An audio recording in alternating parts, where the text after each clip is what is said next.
me alimentar, fui deixando de dormir, o corpo vai se desfigurando, a gente vai sentindo uma necessidade de ficar só, de se isolar. Parece que é aquela sensação assim, só o que te agrada é o menos barulho, menos gente, menos coisa, menos tudo mesmo.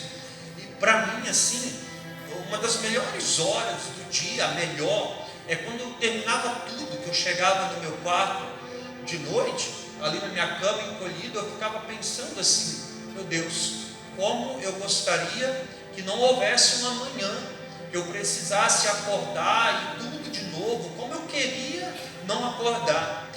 Uma das piores coisas assim, para quem passa por um processo de depressão, é você se ver diante da seguinte pergunta, que você mesmo se faz tantas vezes: o que você tem? Você não consegue verbalizar.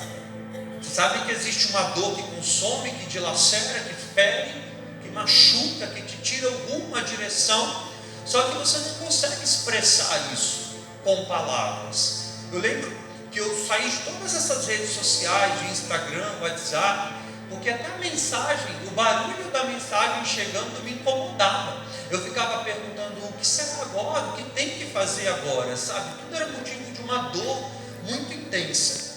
E aí eu lembro que numa noite eu recebi uma mensagem de texto de uma mulher lá da minha paróquia, que é psicóloga. Eu não tinha conversado com ninguém até então. E a mensagem dizia assim: padre, está tudo bem? Se você precisar conversar, eu estou aqui. E eu neguei. Não, está tudo bem, eu só estou um pouco afastado, isolado mesmo, pensando um pouco na vida. Aquela noite para mim, ela foi longa. Uma noite de lágrimas, de dor, de sofrimento. E eu queria que vocês entendessem essa noite longa, não num tempo cronológico.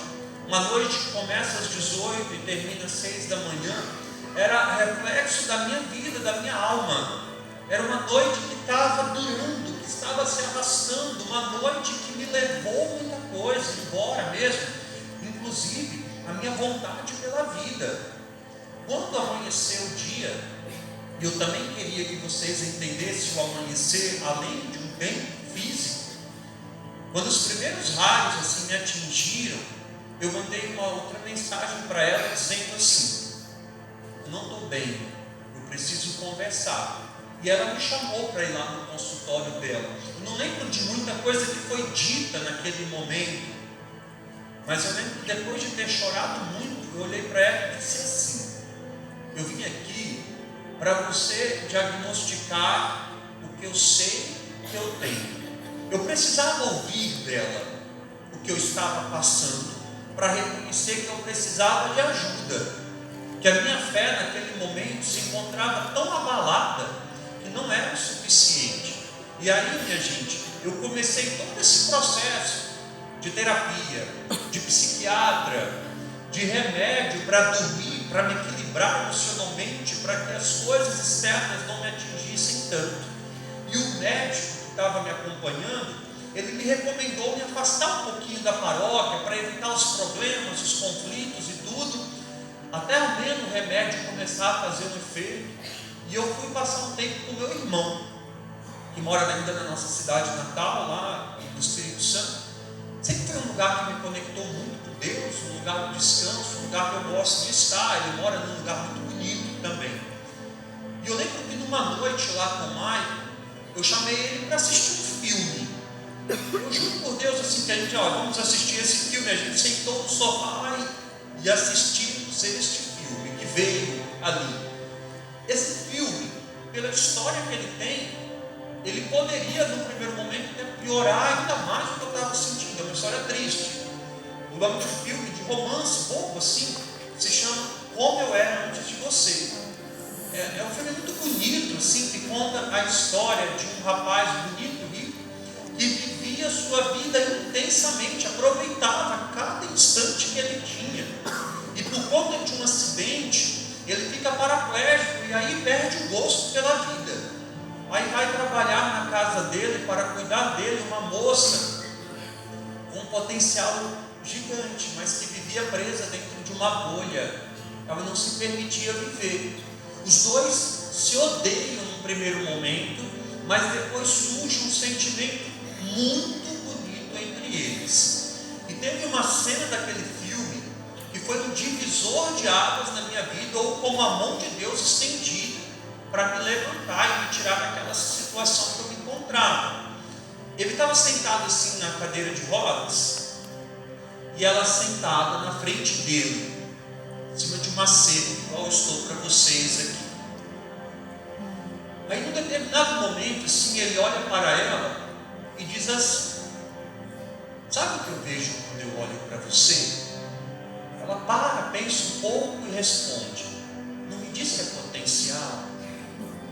Potencial. Você só tem uma vida. Na verdade, é sua obrigação viver o mais intensamente possível. Quando eu ouvi aquelas palavras, caíram no meu coração com tanta força que eu tomei posse. Essa dor que eu estou vivendo, essa tristeza, essa escuridão que se apoderou da minha vida, essa vontade de desistir de tudo, perca do rumo, da direção, isso não sou eu.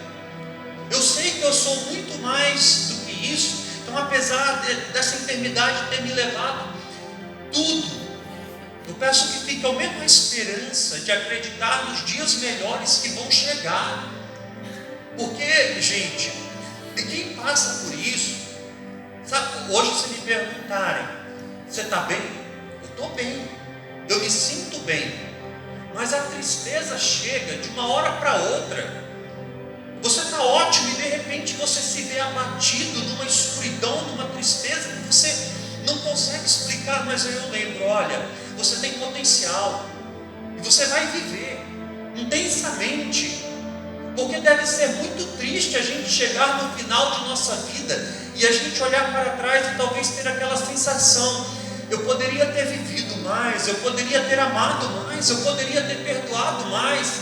A vida é um instante. Nós não temos nenhuma certeza do amanhã, do que nos espera depois. E existe dentro de cada um de nós esse potencial, o gosto pela vida. Quando eu ouvi aquelas palavras, me deu uma vontade de voltar para casa, para Paropebas, porque eu queria mais uma vez ser útil, encontrar as pessoas, abraçar as pessoas, enfim. Eu cheguei lá e eu escrevi, está lá hoje escrito, ainda hoje, na parede do meu quarto: Patrick, sabe o que eu vejo quando eu olho para você? Potencial. Você só tem uma vida e, na verdade, é sua obrigação viver o mais intensamente possível. Eu olho para aquilo, hoje eu vou viver, eu vou ser feliz um dia de cada vez, dessa certeza do melhor que está para chegar. E eu estava com essa vontade de me encontrar com as pessoas, de ser útil, e foi bem na época que começou a pandemia. Poderia ser mais algo para gravar ainda mais, na situação triste que a gente passou.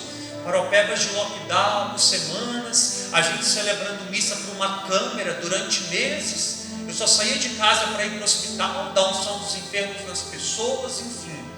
E aí eu lembro que numa segunda-feira, assim, sem nada para fazer ali em casa, nesse dia, pela primeira vez ali, né, que eu fiz, eu tinha 1.300 seguidores no Instagram, alguma coisa assim.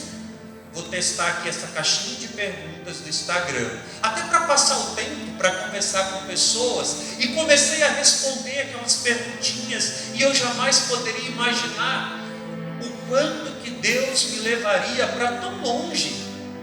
Eu jamais podia imaginar que eu estivesse aqui um dia falando tudo isso para vocês. Nunca poderia imaginar o que Deus iria fazer na minha vida. Eu estou aqui hoje diante de vocês, estou viajando de graça,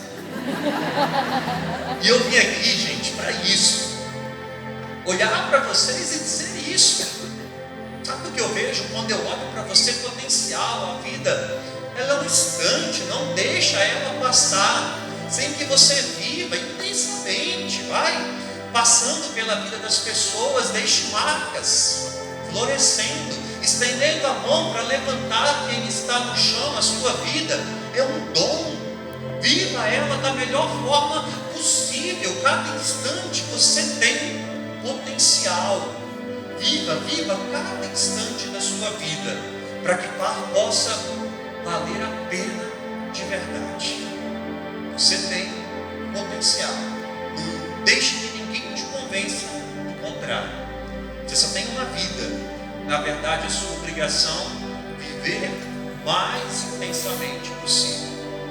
Um beijo no coração de vocês. Que Deus abençoe muito. Foi um prazer estar